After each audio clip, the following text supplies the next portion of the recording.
او په دې کې اولنی سوال یې ورور کړی دی چې داسې دعا راته وښایه د قرآن نه یا د حدیث نه چې د هغې په ویلو سره د یو انسان حفاظت وشي د بیماریانو نه. الجواب: د پیغمبر صلی الله علیه وسلم حدیثونه پاگی کی بیشمار دعاگانی دی و اذکار دی چاگه دا دی دا پارا ویلکی گی چی اللہ دا ویون کے دا ہر قسم شر نوساتی او منگ دلتا اگه یعنی یو نه ذکر کو یو دعا یا یو ذکر چې دا خو یو د خبره دی جوړي یو صوبتی ذکر کو دا غینه مخکې دا خبره یاد ساتل پکار دی چې یو دا چې منګه د دې دین غافل شي په نن سبا وخت کې نو توجه زمونږ زیات هغه دی اگه اسبابو طرف تی چاگه دیسی دنیاوی اسبابی اگر که جایزی مقدانی دیویلی چاگه ناجایزی خو د دین طرف تا بکی توجه نزی لکه یو سلی باندی مصیبت راگه مسئله رالا د ټولو ناول پکار داره چې دی د الله د در دروازه وټکي او الله ته ووایي او الله ته فریاد وکړي او ژړا وکړي نه الله ته نه وایي د ټول ناول به دی په مخلوقاتو پسې منډې وایي هغه پلاني ته به ووایم او هغه ته به ووایم او د هغه واسطه ده او هغه مالداره دی او هغه خان دی او هغه ملک دی او هغه دا دی او هغه دغه بیا به دی د ډاکټرانو دروازې ټکوي دا زه دا نه یم چې دا ناروا دي خو ګوره د ټولو نه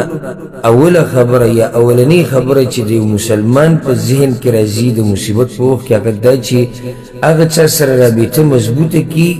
د چا په لاس کې چې مصیبت راوستلي او لرې کول دي د هغه سره رابطه مضبوطه کړي که ته په زرګاو ډاکټرانو پسې وګرځې که نه او په بچیانو پسې لاړ شي او په مالدارانو پسې لاړ شي او په خانانو ملکانانو پسې لاړ شي او دومره پسې وګرځي چې را پیزار دې وسوریږي او سوري شي ستا مسله د هغه وخته پورې نه حل کېږي چې څو پورې عرش والا نه یې غوښتلي نو د هغه الله سره رابطه مضبوطه ساته که نور اسباب لټه هم شي خو چې بنیادي اعتماد او یقین هغه ستا په الله باندې نو دا اذکار او دا دعاګانې چې کومې قرآن کې راغلي دي یا احادیثو کې راغلي دي د دې نه زموږ دا پښتانه انتهایي غافله دي انتهایي ټکی ورسره لګوي انتهایي غافله لږ نه انتهایي او که څوک پکې پروت هم دی سبحان الله یعنې څوک یې شوق هم ساتي نو هغه دغه بدعتیانو مولیانو ورته دغه بدعي اذکار ښولي دي 1 लाख پیری بداوی 2 लाख پیری بداوی سورت یاسین ختم بدیسی که اپلانه ختم بدا که اوغا بدیسی نو یا خود غافل دی او که کوشش کئی نو اگه دا دیسی مولیانو پلاس بیا ورغلی دی چه آغا مولیانو تا ناروا طریقی خولی دی رازکار چه آغا طریقی په شریعت کی نشتی اوس یو څو دعاګانې درته زه ښیم یا یو څو اذکار او دا ښه یقیني ویم دا زما بدګماني نه ده چې دا ډېرو ته نه دي معلومه موږ ته صرف د خبرو دوا شوې ده چې کله کینو په مجلس کې که نه هر یو مفتي دی هر یو تقوادار دی هر یو عالم دی هر یو شیخ دی هر یو په قرآن پوهېږي هر یو په حدیث پوهېږي او ځکه یو پیر زه یو مجلس کې ناست وم تقریبا داسې 2.5 کاله به کېږي یا 3 داسې مخکې یو ځای ته تللي و سجدې کې ملګرو سره ناست یو کس پکې راغی ډېرې زیاتې خبرې یې شروع کړې بې ادبه ورته کې وویل چې په هره خبره کې به رادانګل هلکه ما ته لږ صبر کوه خبرې ته غوږ ږده دلته پوه خلک ناست دي څه په هره خبره کې رادانګل وایي نه داسې پوه خو موږ هم یو ما ته د ماښام په اذکارو کې یو څلور ووایه ځه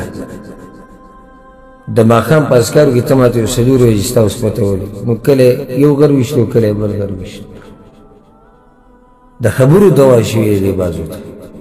پرېږدې دا پالتو خبرې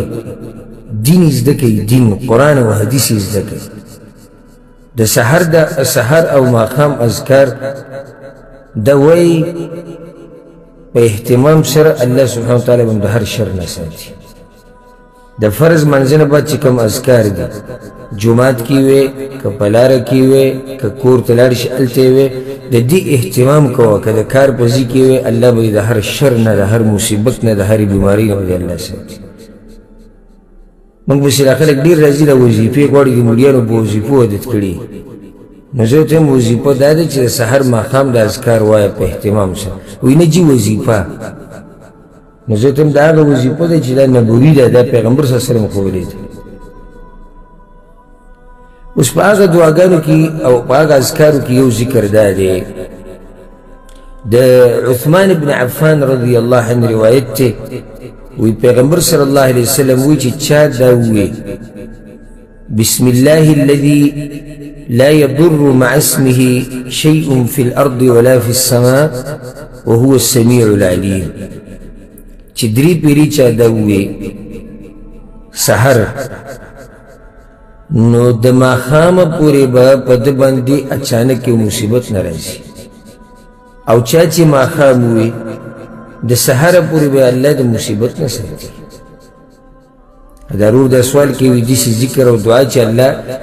د هغې د لاسه ما د بیماریانو نه مصیبتونو نه وساتي دا یو ذکر دی څه دی بسم الله الذي لا يضر مع اسمه شيء في الأرض ولا في السماء وهو السميع العليم شو بيري ستين سحر و ماښام یو حدیث کې داسې راځي امام ترمذي چې کوم راوړی به یې کې دا دي وی هر بنده چې سحر او ماښام دا ذکر وي همدغه ذکر بسم الله الذي لا يضر مع اسمه شيء في الأرض ولا في السماء وهو السميع العليم درې پیرې وي سحر او ماښام هیڅ شی به دله نقصان نه ورکوي هیڅ شی به له نقصان نه ورکوي دویم معروف ذکر چې دی د ابو هريره رضی الله عنه روایت ته په صحیح مسلم کې یو کس راغی د پیغمبر صلی الله علیه وسلم خواله وی یا رسول الله د شپې لړم چیچلی یم پرون د شپې لړم چیچلی یم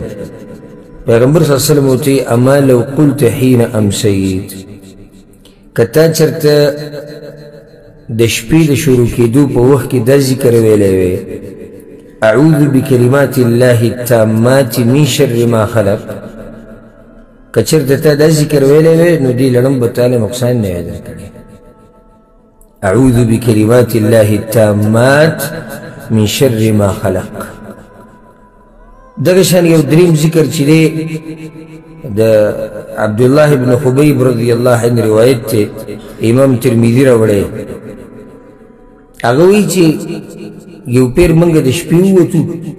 خو داسې شپه وه چې سم باران ورېدو او تکه توره تیاره وه په پیغمبر صلی الله علیه وسلم پسې ګرځېدو چې هغه یعنې راشي زموږ دپاره لمونځ وکړي وایي موږ وموندو وایي چې اصلیتو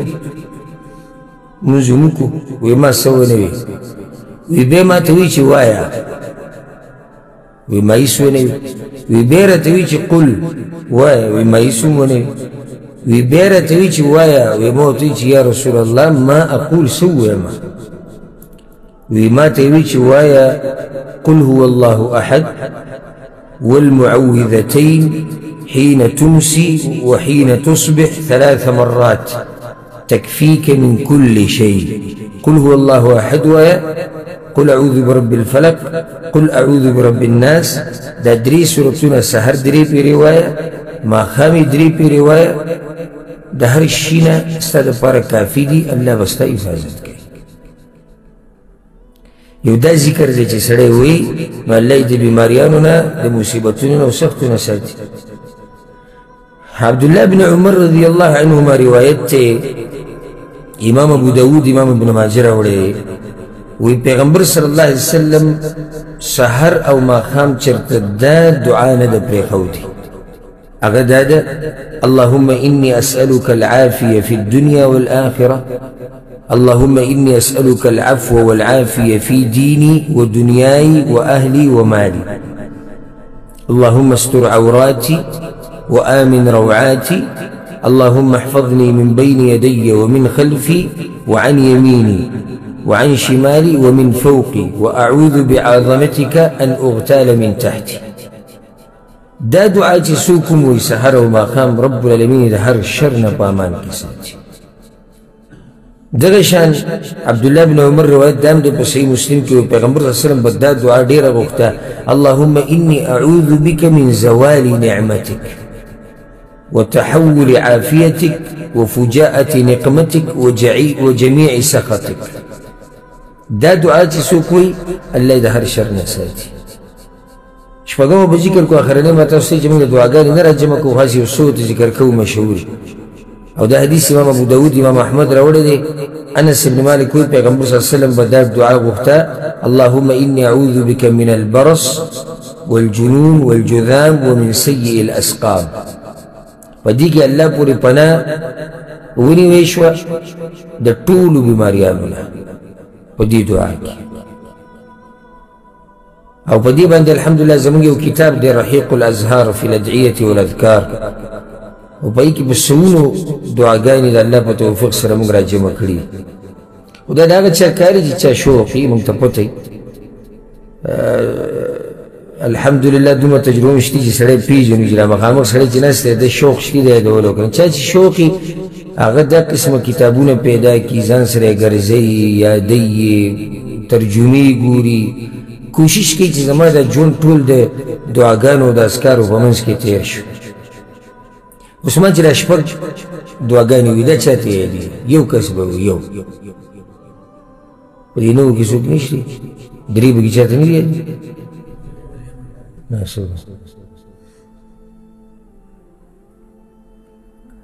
جی صاحب نه ته ووایه دا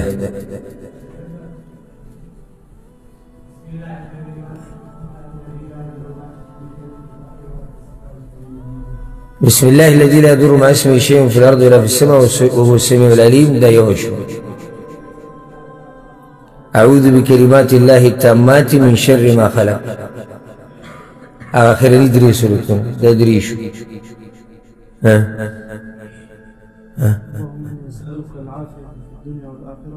اللهم إني أسألك العفو والعافية في ديني ودنياي وأهلي ومالي اللهم استر عوراتي وأمن روعاتي اللهم احفظني من بين يدي ومن خلفي وعن يميني وعن شمالي ومن فوقي وأعوذ بعظمتك أن أغتال من تحتي سپینځه شو څلور شو دوه پاتې شو قاساني اللهم إني أعوذ بك من البرص والجنون والجذام ومن سيء الأسقام يو پاتې شو چاته یاد اللهم إني أعوذ بك من زوال نعمتك وتحول عافيتك وفجاءة نقمتك وجميع سخطك بارك الله فيك درس تاسو حالي او په دې کې بیا څوک دا ګیله کوي چې یاره په موږ باندې سختې راغلې او مصیبتونه راغلې او ژوند کې برکت نشته نو هغه واضحه اسباب زموږ مخې ته دي چې سړی سحر ماښام دا دعاګانې وایي الله یې د هر مصیبت نه ساتي سحر ماښام سړی دا دعاګانې وایي والله که چې الله نه یې غوښتلي که نه که څوک ذره برابر دله نقصان نه کړي یو هغه چې الله د چا په تقدیر کې لیکلي نو دغه ورته موږ دا وایو چې په دې شپږو باندې اکتفا وکړو دا ته موږ ذکر کړی نور هم شتي خو دا شپږ هغه دي چې دا مشهورې دي والله اعلم